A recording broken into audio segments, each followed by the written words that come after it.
Welcome to Usapang Light, Ang podcast na walang halong tama. Usapang Light Podcast is available on Spotify, Google Podcast, and Apple Podcast. You can also check our YouTube channel. We also upload our audio there. And please do follow us on our social media accounts. We have facebook.com/usapanglightpodcast and follow us on Instagram at Usapang Light. Yes. Hi, welcome back guys. It's been a while. Sabi pa naman natin, magiging iba tong season 3. At Ibang-iba naman talaga. Ibang-iba. Dry season. Sorry Sobrang guys. iba. Wala nang nasunod after ng episode 4 yata. Sobrang saya naman kasi nung last two episodes natin na yun. So, yes. Most listened yung red flags na. Actually, yes. Diba? Part 1 ba? Part 2. Part 1. one. Based on our Spotify Wrap 2023. Yan. Ang most listened episode natin is yung usapang Red flags. red flags. Friendship red red flags. flags. Na Na naging, lang yun, Friendship kwentuhan over. kwentuhan paano tayo naging friends actually. Oh, Diba? yeah. Pero, it seems na interested sila Interested sa pala sa sila sa background atin. paano Oo. tayo naging three monkeys, no? Yan. Pero speaking of, since sobrang tagal na nun, pinilit natin na magkita-kita ulit at makapag-record ng episode para kahit paano, kasi baon. mag-e-end na yung taon. Actually, December na, guys. Totoo. So, a few more episodes before the year ends, no? No, one episode. Awan lang.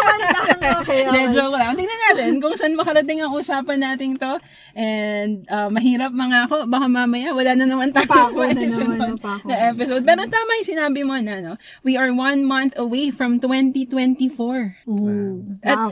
dahil marami tayong utang na episodes sa kanila, yun nga, pinilit natin na makapag-record at makapag-release ng something before matapos ang taon. Eh ano pa nga ba ang mas relevant na gawin kapag end of the year? Siyempre, uso yung wrap-up. Yan. Ah. No, dahil Sabi mo nga Spotify rap. Oo, yung last yes, na. Gusto yes. yun ngayon. Lagi sa mga story yun.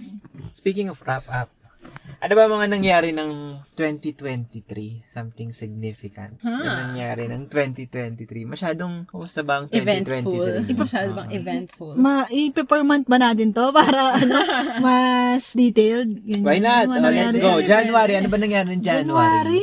January. Ang bilis kasi ng 2023. Parang dumaan lang talaga eh. Oo, no? So, January, yan ba nangyari ng January, Kat? May Parang kakaiba ba? sa PH-wise, Philippines, no? Parang nothing much, pero yun din yung month, January, na si Jeremy Renner, ano nga yung role niya sa, Hawkeye. Si Hawkeye. Si Hawkeye. Yun yung, yung nagkaroon siya ng accident. Real life Marvel hero daw. Oh, yeah. Ano nga ba yung nangyari doon? Yung sinave niya yung, I think, pamangkin niya. Ah, okay. Ayun sa snow? Oo. Something. Oo, yun. Buti yung buhay siya, actually. Oo, Freak accident, no? Oo. Di ba ang lala nung parang nangyari yata sa kanya?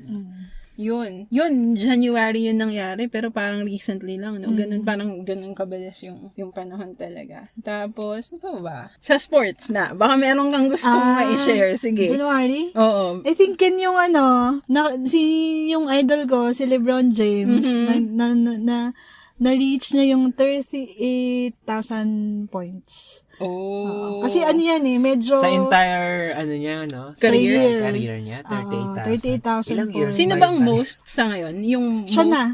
Siya na yung one. This year, 38, malapit na siyang nasa 39,000 points na siya ngayon. Oh, wow. So, close to 4K. Parang 40,000. Ay, 40, oo.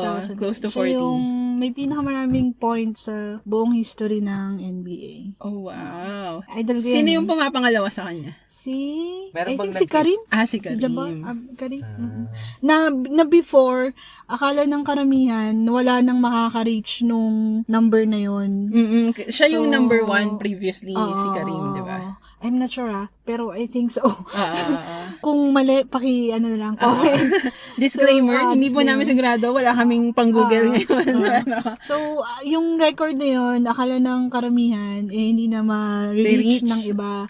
Pero, yung yung kasi ni Lebron, ang tagal na niya, nasa pang ilang years na niya sa NBA, 20 plus. So, na-reach yung points, and siya na yung number 1 right now. Nice. Well, wala naman actually masyado, kasi it's been a while since nag-start ang 2023. So far parang wala na akong ibang maalala din na event maliban sa beginning sa mga at sa mga friends natin na Phil, Chi or Chinese din. Beginning ng Year of the Rabbit. Chinese no. Oo. So, 2023 was Year of the Rabbit. And, yun. Parang, ito din yung taon na lifted na yung restrictions ng COVID. And, parang they were able to, like, celebrate it ng bongga. just like before. Ng bongga. Pre-COVID, kumbaga. So, maraming activities. so parang medyo chill lang naman yung January. Para din sa mga sa mga Catholic friends natin. Sino nga yung nilibing nun? Si Benedict. Yung dating Pope. Dating Pope. Dating Pope. Oo, ayun. Pope ba? Pope siya. Pope siya, oo. Sorry Oo. Alam significant din naman pala yung January. Marami din naman pala nangyari ng January. Sa atin ba, personally, may ginawa ba tayong January? May activity ba tayo? January, Wala. nagplano tayo kung anong gagawin natin ng April. Yan yung nag-process ba tayo ng visa? Hindi pa. Yan pa lang yung nandun tayo tayo sa... na mag-book ng mga ticket, check ng mga processing ng visa. Hindi kasi- Inaalam pa lang natin yung requirements. Yeah. Requirements. Yan, January. Oo, tama. Yes. Kasi February tayo nag-start mag-check ng application. Tama. February tayo nag-attempt kumuha ng slot. Kasi For once visa. a month lang siya available. Once a month lang tama, siya. tama. So, hindi natin na-avail yung March. yung Feb. Nag-March tayo ng... Yeah. So, speaking of Feb, anong nangyari ng Speaking Feb? of Feb, meron tayong na-experience. Well, not really sa Pilipinas, pero affected sobra yung Turkey and Syria dun sa 7.8 magnitude na grabe yan. earthquake. Sobrang daming casualty. Lalo na sa Syria. Imaginein, yung muna, parang hindi pa yata sila ganun nakakaahon sa civil war or sa war. Tapos ganun pa yung nangyayari. Actually, medyo yan sa amin kasi supposedly yung ate ko na currently nasa ibang bansa siya, dapat pupunta sila sa Turkey nung time na yan, pero hindi sila natuloy. So, buti na lang kasi nga nagkaroon ng Earthquake. Grabe yun, ang lala nun, World news yun kasi imagine yung casualties niya. Ang dami din. Oo. Feb. Nag-date ba kayo niyan? Feb Nag-black noodle ako dyan. Jam-jam yun.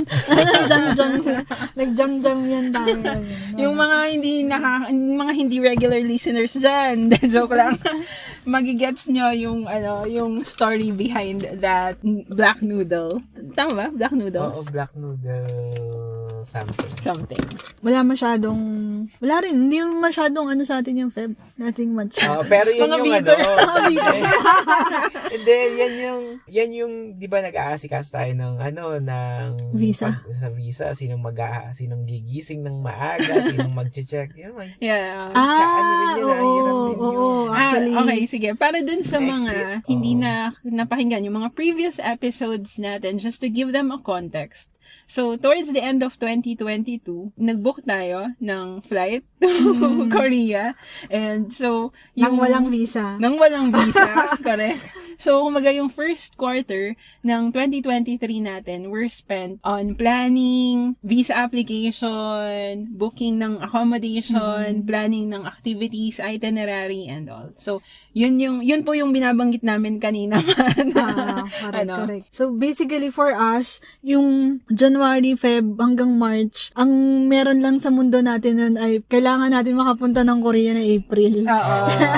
Yun Correct. lang. Wala tayong masyadong gala nun. Kasi Nag-prepare nagtitipid tayo.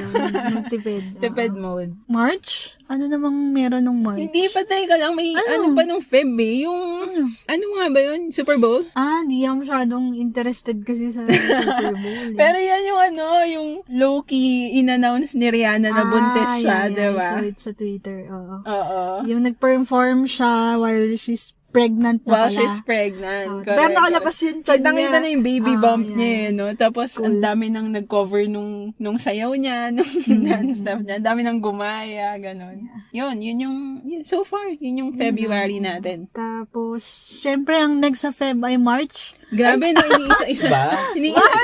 March ba? I think, January, March March pala na. sunod sa Feb. Actually, yes. Anong meron nung March? Bukod sa Women's Month ang March eh. Tsaka National Fire Prevention Month. Dito nilaunch yung ChatGPT. Familiar ba kayo sa ChatGPT? Oo. Tama. And sobrang helpful ng ChatGPT if alam mo kung paano siya gamitin. Totoo. If you know how to utilize it, no? Napaka-useful niya. Yung ano yan, yung parang, kasi di ba parang 3 point something, tapos ni-release yung version 4. Version 4, parang ganun. Oo. Kayo ba, do you use AI? I mean, ako, ginamit ko itong ChatGPT ChatGPT. Ginagamit yung ChatGPT. Pagka meron akong mga, like, sana lang hindi nakikinig yung Ano yan? Kasi, ginamit ko to sa performance. Yung year-end performance. Review? Review. Ah, Personal assessment. Yeah. So, i-enter mo lang naman yung mga basic information. Pero, syempre, close to reality. Yung lahat, Correct. not really close to reality. Reality Yung reality talaga. Yes, Self-assessment mo. Pero kasi, yung wordings dito, sobrang professional talaga na hindi ko maiisip na gagawin. Correct. Pero, so, yun. Oo, yeah. Yeah, very useful naman Very talaga. useful. You just have to use it responsibly, syempre. Oo. Kasi, andyan papasok yung plagiarism and all. I mean, it is a different topic na we can iba discuss naman yun, in the future. Especially pero, kung halimbawa, gumagawa ka ng tula, ng kanta, o ng thesis, or whatever. Kasi yung mga resources yan, lahat galing lang naman yan online. Totoo. So, pero si ChatGPT, syempre, hindi naman niya mini-mention kung sino yung author, kung saan niya kinuha yung reference. reference. Oo. Diba? So, Delikado. ikaw, as a user, kailangan be mindful kung ano yung mga reference na ginagamit dyan. Totoo. Pero kung for personal use lang naman, hindi mo naman yan ipapublish, then I think it's talagang very useful siya. Wala, ako hindi. Hindi kasi ako teki, hindi ko alam paano siya gamitin. Yeah. Try mo, napaka-useful. Oo, napaka-useful niya. Pero, okay din, kasi nga, parang hindi, kumbaga, at least, ikaw, hindi ka masyadong exposed sa ChatGPT. Sigurado na whatever you're coming up with, any ideas, original, kasi, alam mo yun, walang tulong from Pero helpful talaga, kasi, during that time then, I think, first quarter ng 2023 when I was asked to be a part of our marketing team. And isa sa mga tasks ko to write some blogs. And hindi ako magmamalinis. Ginamit ko yung ChatGPT din to come up with ideas. Yung pinaka points nung flow nung blog na mga sinulat ko and all. So, very helpful. Actually, my boss is a huge fan of it. Kaya, he encourages us talaga to utilize it then for use it wisely and work efficiency. Oo, and responsibly. Responsibly. Siyempre, kung yung mga ideas na alam mo yun, hindi naman talaga original din. Kailangan tamang i-acknowledge mo yung mga author nun. Mayayari tayo dyan. Nakita ko nga sa Twitter yung parang, write me a resignation letter. Kaya, write me a breakup message. Yung mga ganun. Oo, mga ganun. Correct. Pero magandang topic yan. We can discuss it further sa other episodes natin. Pero, sure. Wala na masyadong maalala ng March eh. Oo. So, sa ating adventure pa Korea, ano nangyari yan? Ano nangyari yan? Kasi hindi tayo nakapag-book ng release ng episode for during our Korea trip. Kaya gusto ko siyang isingit. Oo, tama. Yun yung highlight ng 2023 ko eh. Totoo. Sige, sa totoo naman. Sa March, ano nangyari ng March sa atin ng time na yan? Yan na yung last month para tayo makakuha ng visa. Kasi April tayo aalis. Kailangan March, last Thursday of the month lang sila nag-open. And hindi tayo nakakuha ng slot ng Feb. Our last chance is March. Talaga. Kapit sa patali. Grabe yung kaba natin dyan. Pipili ka, magbabayad ka ba ng extra para sa slot? Or ile-let go mo na yung binili mong ticket? Na back and forth papuntang Korea. Siyempre, magbayad ka na lang ng extra. Kung kumastos ka na rin naman dagan mo na lang para matuloy, di ba? Pero yun nga, successfully naman nakakuha tayo ng nakapag-research si Kat. Kung saan tayo. Kung ano yung pwede nating gawin. Yeah. So, yes. So, March, nakapag-book na tayo ng slot for visa appointment. Tapos nag-ready na tayo ng mga requirements. Yes. Kasi marami. Tama. Yun. Nakapag-book tayo ng appointment. Pumunta na rin tayo. Nakapunta Was it rin March tayo. nung nagpunta tayo ng embassy? Oo, March. Okay. Kasi 8 or 10 tayo umalis ng April. Hindi. 10. That's after. Talaga? Oo. After kasi nag-celebrate tayo sa Luneta. Yung birthday nga. And punta tayo ng April. Hindi, April na tayo. Sige, pumunta tayo sa April. So, March tayo nakapag-submit ng mga requirements. March din tayo na-approve kasi after 1 week nakuha na natin yung result. And then, April, the best month. tayo ng best month ever. Luneta. Birthday mo kasi April 9. Was it the day before our flight or not really? Same week? Nag-Korea tayo, nasa 20. 10. Hindi ba last? 10, kasi 10 days tayo doon. 10 to 20. Okay. Gets. Parang parang ganun nga Kasi, Oo. I remember, parang wala yata tayong pasok ng Monday. April 9 kasi holiday. Araw ng... Araw ni Terence. Si Magiting. Araw ng kagitingan. Araw ng kagitingan. Ni Terence. Tapos the next day flight natin. Pero nagkita pa rin tayo the day before. Pumunta tayo sa Dolomite Beach. Ayun. After natin hindi naman natin sinasadyang pumunta doon. Nadaanan. Tama. True. Ito yung Dolomite. Tara, ito tayo. Very eventful, no? Ang ating April. Tama. Best month ever kasi ang April. Yeah. So, yun. April, yan na yung we went to South Korea, Seoul, and Busan. Yes. For 10 long days. Kaya sinasabi mong 20 kasi 10 hanggang 20. True. Tama. Masaya doon ha. Sobra. Pero grabe yung parang yung Korea trip natin na yun, doon na naubos yung yung lahat ng budget ko for the entire year. Hindi tayo gumawa ng anything. Pero sulit. Talaga ba? Lakas yung magyaya ng Cebu. Well, we will discuss that later on. Pero oo nga. Ako din, parang ibinuhos ko na lahat ng parang travel funds ko dun sa trip natin na yun. But sulit naman, no regrets. We enjoyed it. How I wish we can reminisce and actually we can naman. Parang since part naman na siya ng recap natin, di ba?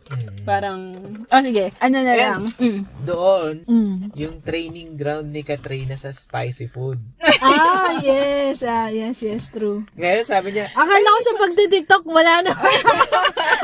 Hindi naman nakapag day 3 lang naman niya. Umabot na ng day 3. So, may utang pa siyang 7 days. Hindi pa nabubo. True. Nakakaloka. Hindi ko pala siya kaya.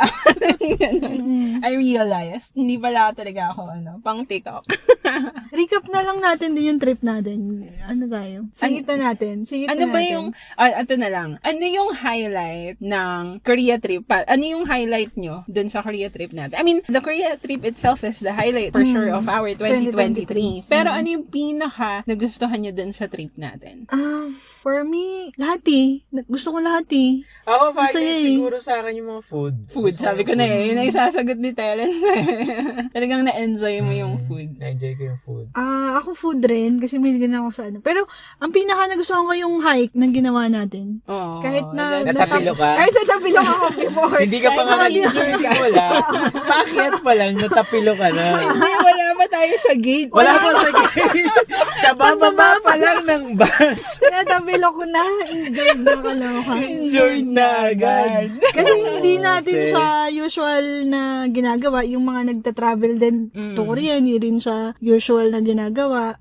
So, masaya yung part na yun for me kasi exciting. And ang ganda nung location, kung paano natin siya ginawa. We were able to see a lot of cherry blossom trees. Then, nanap natin pero akala natin wala na, tas meron pa pala. Ako ako din, yung hike, at saka yung alpaca world. Yung encounter natin with the alpacas. Ang saya lang. Initially, hindi namin alam, at di ba? Ayaw nyo. Ayaw na, kasi Parang medyo expensive siya kasi. Expensive. Hindi medyo expensive talaga. Expensive talaga. Pero nung nandun na sila, sobrang cute pala nila. Sobrang worth it silang puntahan. So, if you are planning to go there, it's a must, no? Will you recommend? Na-recommend ko nga siya dun sa teammate ko, na sabi ko, pumunta ka dun. And na-enjoy niya talaga yung Tapos si Terence, ayaw niya pa unang mag-picture, video. Tapos, di ba, siya lang yung taga-video natin. Nung nag-check na tayo ng mga video, sabi niya, bakit wala akong video? Wala siyang editing. Wala siyang video. Pero it was a great month, no? Busan, masaya din yung Busan. Ay, Busan, yes. Sobrang babait ng mga tao. Yung maramdaman mong tumatakbo ng almost more than 300 kilometers per hour yung bullet train.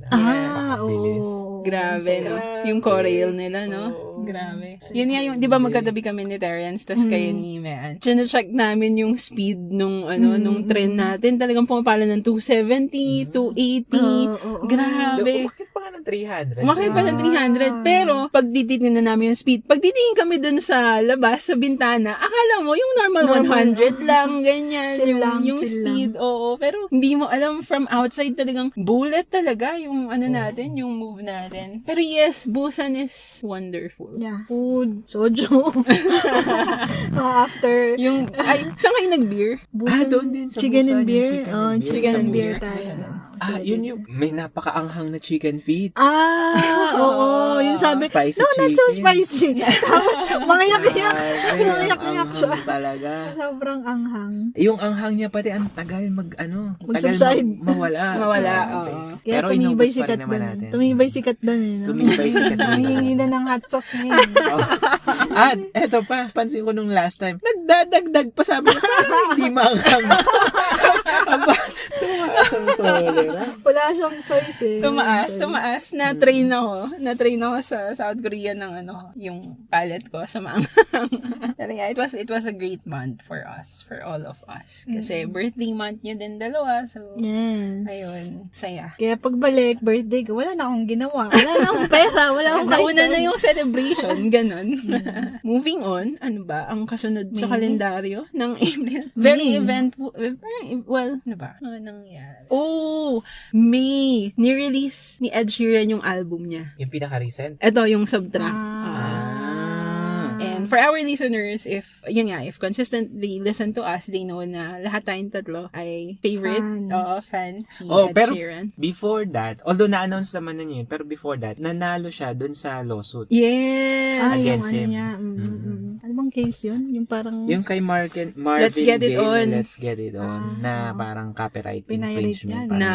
Ano nga, kanta niya doon? Let's Get It On. Hindi, yung song ni Ed Sheeran na sinabing ginaya sa Let's Get It On. Thinking Out Loud. Oo. Sikat yung song. Tapos nagpa-free concert siya sa korte kasi Correct. he had to do some demos, no? Para lang ma-prove na magkaiba sila. Oo, at maraming kanta ang gumagamit ng ganung klaseng chord progression. Correct. So, at hindi mo pwedeng i-own yung progression. Correct. I remember na. So, the day na release ng decision yung court na talo, yung yung co-writer, hindi naman talaga si Marvin Gaye ang nag-file talaga eh. Oo. Family. Yung mga air. Parang ganun. Ayun. Nung in-announce na the day na nag-announce ng result was the same of Gail's co-writer. So, yung mga tagapagmana ng co-writer ni Gayle. Ayun.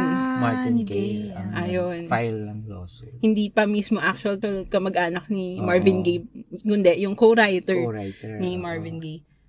yung mga ears niya. Yun nga, I think, if I remember it correctly, the day na nirelease yung result na panalo si Ed Sheeran dun sa court was the same day Subtract album was released. Yun. Parang May 4 din yata, naalala ko. Sabi niya, parang sabi niya pa nga, hindi kasama to sa marketing ha.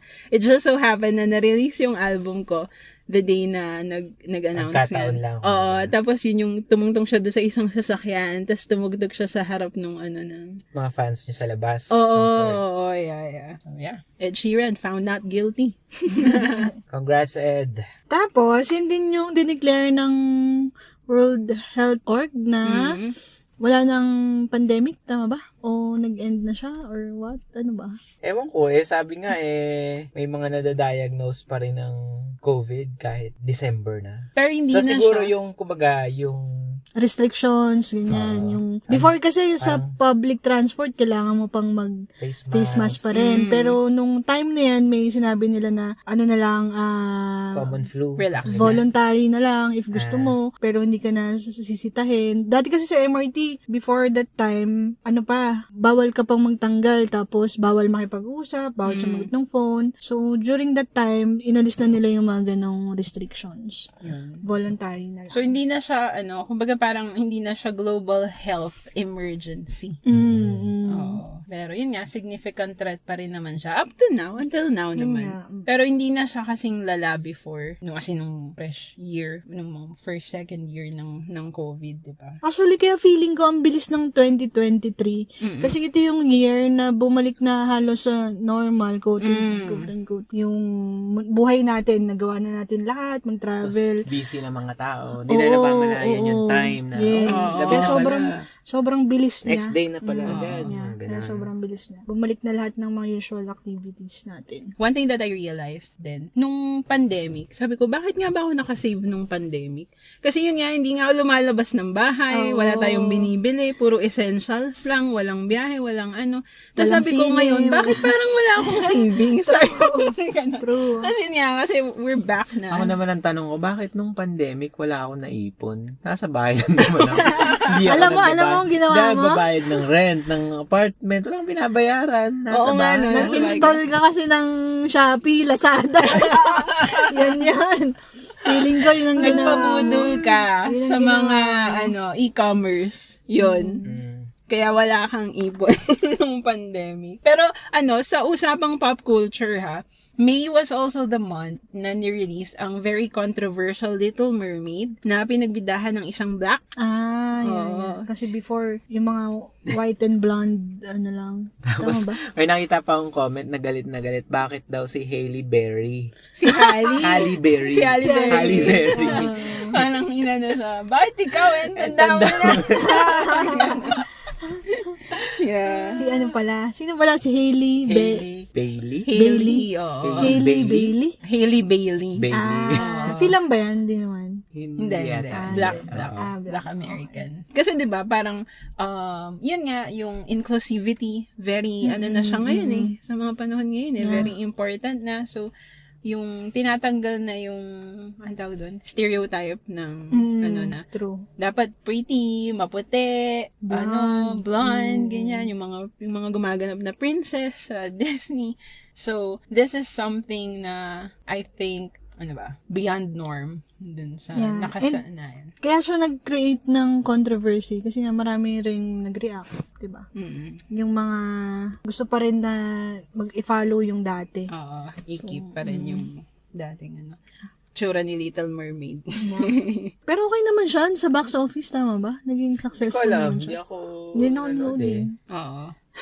I think, okay naman. Actually, hindi naman natin siya din napanood. That's one thing na hindi pa natin ginagawa regularly this year. Kasi pre-pandemic, parang we at least watch isang movie every kasi nga, month. wala tayong pera, naubos lahat sa Korea. Kaya hindi tayo nanood ng sine. Pero yun nga, May. Grabe na, parang nito lang naman yun. Pero may pala yun ni-release, yung Little Mermaid. Ano pa nangyari nung May? Si Si Prince, what do you call, sino siya? Si Prince, King. hindi, si Prince Charles, naging king na siya officially nung May, tsaka yung wife niya, si Hay nako. Prince. Si Camila. Team Diana. Yun, naging official na sila. Yun ba yung time, yun yung coronation, nila? May nangyari. May nangyari. May. Oo, tama. And si Queen Bee. Si Beyonce. Oo. Si Madam Beyonce. Si Madam Beyonce. Nag-start na rin ng kanyang Renaissance World Tour. That was me. As if naman, meron tayong, kinalaman doon. Wala. Hindi rin kasali Pilipinas doon. Wala lang. Bakit ba? Lang. Masabi lang, ganyan. Makasama lang siya doon sa recap natin. Next na, June. Half of the year. Ano ba nangyari June? Halfway na tayo, halfway. June. Siyempre, yan yung sa mga NBA fans, basketball fans, yun yung pinaka-exciting part ng season kasi yan na yung finals. So, nung June, ang naglaban sa finals ay Denver Nuggets and Miami Heat ba? Oo, Miami Heat. So, si Miami Heat kasi nung time na yan ay dark horse. So, wala masyadong nag-expect na papasok sila sa finals. And then, yung Denver din, first time yata nilang umabot sa finals. For a long time. Oo. Kasi wala pa silang championship ever. Okay. As in ever? Ever. Simula nang sumali sila sa NBA. So, eventually, nanalo yung Denver. Ang galing. Tapos, nakuha nila yung first ever championship ng city. Nice. Ang galing. Pero parang, ayun nga hindi naman ako huge NBA fan na katulad ni Ina. Pero, parang, kakaiba siya kasi, di ba usually, ang laging nagtatapat naman sa finals, GSW, Lakers, or ano pa ba? Sino pa ba yung mga... Ang Heat naman nakaka-finals yan di ba? Nakaka-finals naman yung Heat. Pero ano yung observation mo na yung nasa finals, yung mga team na hindi the usual. Ano yung naging reception ng mga fans sa NBA? Parang... Actually, before, nung sila yung parang nasa semis na, yung sila na yung possible na magtatapat. Maraming comment na, boring, ganyan, bumaba yung ratings, ganyan. Pero, it's refreshing kasi at least bago yung nakikita mo, iba yung storyline, lalo na for Nikola Jokic. Kasi, two-time MVP na siya, ganyan and all. Tsaka yung concept na, yun nga, may bagong team, bagong winner. So, and nung ongoing na yung finals, okay naman. Masaya naman siya. Okay naman. Very competitive naman siya. Siguro Tsaka Denver ako nung time na yun. Okay. So, happy ako. Hindi mo man lang kinampihan si Spoelstra? Hindi. Sorry, Spo. Pero yun nga, at least, parang hindi lang siya yung the usual na puro yung mga main team lang, no? Something different. Nabigyan ng chance din, ng highlight yung ibang teams. Alam mo ba na very significant ang June sa mga South Korea in particular? Bakit? Di ba ikaw ang fan ng Korean culture? Ano nangyari Korean culture busy kasi ako ng mga nakarang hindi ako masyadong aware sa mga nangyayari sa kanila. But ano bang nangyari ng June? Sige, eto, question. Ano yung pagkakaalam nyo pagdating sa mga age ng mga Koreans? How do they count their age? Sila? Kapag the moment na pinanganak sila, 1-year-old na sila. 1-year-old na? Hindi sila nag-start ng 0 months. Ang alam ko lang yun nga. Pagka kasi yung mga K-pop na pina-follow ko, yung age nila, dalawa yung sinasabi, Korean age saka international age. So parang pagka yung Korean age nila, 1 year older siya dun sa international age. And at saka kapag halimbawa, kahit December ka pinanganak, the following year, nag-gain ka na agad ng another year. Hindi sila yung hihintay ka pa ng December para maging, let's say, magiging 3 years old ka, magiging 4 years old ka. Hindi. pagpasok ng January, New 2 years Year, old ka na agad? 2 years Kahit old ka 1 na month ka palang Correct. Oh my God. Ganun pala yun. Yes, Okay, ganun, gets. ano. So, ano nangyari nung Well, June? Noong June 28, did you know? Hindi. Ano lang to na nakita ko lang din. Nakita ko lang din siya when I was trying to research for our episode na noong June 28, merong batas na ipinasa sa South Korea having their age to match yung international standard na katulad nung sa atin. Kasi parang sila lang naiiba eh. Oo. Oo. Tama naman. So, simula this year, that change happened sa mga Koreans. Good for them. Oo, na kaso yun nga, mixed reception na merong gusto nilang i-keep yung dati, which is mas matanda sila.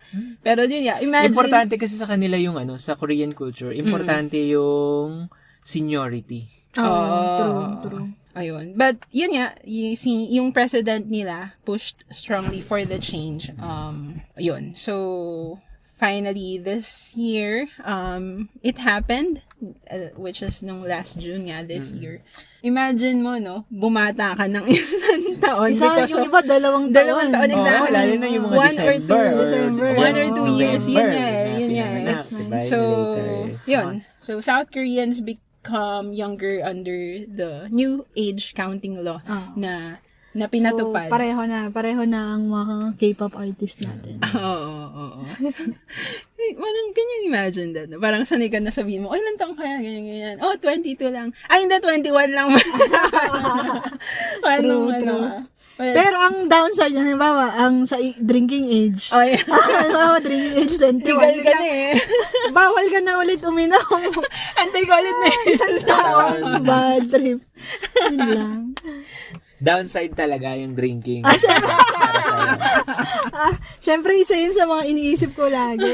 Pero hindi naman yan nag-stop sa atin eh.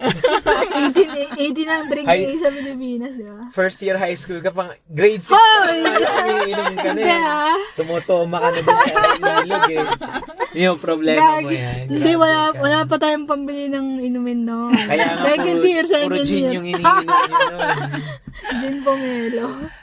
Well, yun yung we are halfway the year na, and this podcast is To you by brought to you by, Charla. hindi, parang medyo mahaba-haba na to. Are you up for part 2 ba? Part 2 ng discussion natin? Sa Oo naman. second part naman. Aabangan ng mga listeners natin yan. Siyempre, hindi matatapos ang taon ng walang July, August, September, hanggang December. Totoo naman. May kukwento tayo kasi nang nangyari ng November ba tayo? November? May ginawa tayo November. Meron tayong inihabol. May huling banat ng 2023. Yes. Ayan. Dahil dyan, abangan po ninyo mga ginigiliw naming mga tagapakinig. Ang susunod na parte ng Usapang Light Podcast. Wrap-up edition 2023. Yes. Let's go. Ayun, we would like to thank, of course, our top fans. Nax! Top May fans! top fans ba tayo? There are 9 listeners. Wow! Thank you po. Na tayo. Consistent. Nakasama tayo dun sa top. So, sa 9 na yan, 1, 2, 3. Boss na. So, maanim. Hindi yun. So, thank you so much. Si Mean ay nag-post ng story niya that we are her top podcast, and yun, basta we appreciate, we gained then a few listeners this year. So yeah, we would like to thank everyone who supported us kahit hindi na kami nakapag-release ng episode, and yun, any shout outs that you would like to? Dun sa bago ko palang teammate na si Sai, sabi niya i-share ko daw yung mga links ng Usapang Light Podcast natin sa kanya, and Hi, bagong Sai. listener natin yun, si Sai. Thank you Sai for listening. Ako, I think si B1 pinakinggan niya yung Usapang Red Flag eh. Talaga? Hi B1. Hi Thanks B1. Thank you B1. And si Sir Mau, pinakinggan niya din yung natin, actually, yung ating friendship red flags. So, shout out Sir Mau, thank you for listening. Thank you. Yun. So, yeah, abangan nila ang ating part 2. Part 2, yeah. Second half of 2020. Yes. So again, just keep on listening to us. We have our Spotify, Apple Podcasts, Google Podcasts, and check out our social media accounts at Usapang Light Podcast. Once again, see you later!